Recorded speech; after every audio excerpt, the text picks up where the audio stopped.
This is 400 seconds per podcast. Concise conversations with extraordinary women leading hope and change in the climate crisis.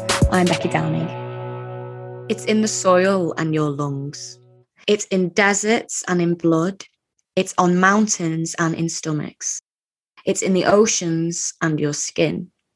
So what do we do about a planet addicted to plastic? This is the question being asked by the Plastic Soup Foundation, a global non-profit working to combat plastic pollution at its source. Alina Burwitz spoke to its director, Maria Westerbos, at her home in the Netherlands about the plastic problem and navigating industry pushback. The Plastic Soup Foundation tackles plastic waste through various avenues, including calling out industry and government and focusing on education and health. Which part of this work do you find the most empowering and effective? Yeah, the health issue, of course. There's a lot of additives in plastic, and we inhale it. It's in our blood, it's in our brains, it's in our intestines. And you can see that we get sick from it more and more. The evidence is piling up. And in the end, the costs for healthcare are more than the profits they make out of plastic, which is also, of course, gas and oil. Has that been something that's changed your approach? Has health been something that people can latch onto even when they can't see the volume of plastic? We started with focusing on marine plastics, on animals, and that was the start of the awareness. And then more and more and more, we discovered that there was a health angle, and that from there it went very fast. One of the most important researches, and it's getting more and more clear, is the fact that the unborn baby in the womb already is affected by plastic because it's in our blood, it's in the baby. And babies that little and not yet capable to live don't have a blood-brain barrier yet. So it's going straight forward into the brains. And what we see is much more autism, ADHD. You see a lot of very early in the puberty, not capable to reproduce anymore. If this continues like this in 2040, men are not capable anymore to get children. And these little babies are so vulnerable. That was, I think, the most shocking. What do you consider to be the biggest barrier stopping people and industry buying into addressing the plastic problem? Industry is claiming already for 70 years they are marketing exactly the same message.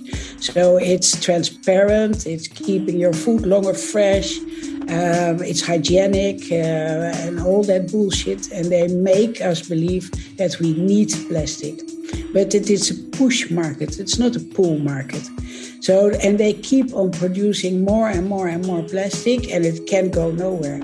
So the fact that in the next 10 years it will double again, I think, and in 2014 double.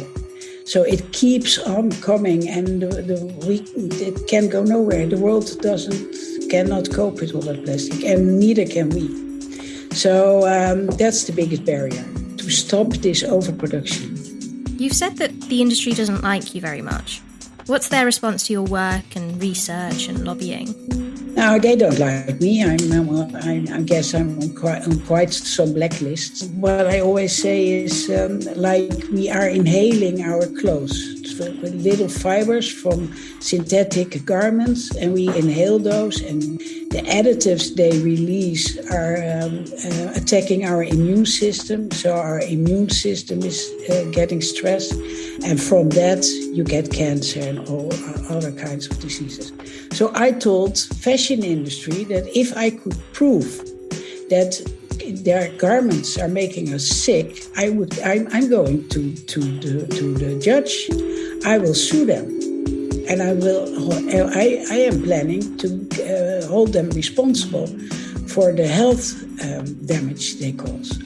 And doing that's dangerous, because then in the end it's ecocide. What is the greatest change you've seen in the 10 years since you founded the Plastic Soup Foundation? Well, what you see is that young people are holding us responsible for what happened. It happened under my watch too. And when I learned about plastic soup, it was as if I was hit by lightning. Because I thought, I didn't know that plastic doesn't disappear and that it's like diamonds, it stays forever.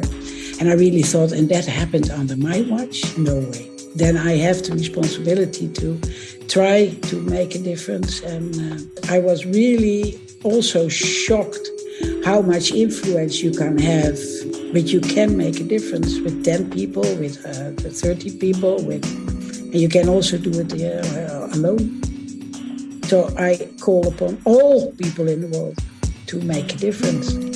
Pick up the handkerchief. Go for it. What one thought would you want to leave people with? Well, I think we have 10 more years left to really change our ways. It's now or never, I mean that. So I call upon everybody, join and take responsibility and push industry and governments into change. And let's do it all together. 400 Parts Per Million is an ecological arts project by Theatre in the Rough, exploring young women's experience of the climate crisis. Join us online from the 8th to the 11th of February 2022 at 400.earth, supported by Arts Council England and the PH Holt Foundation.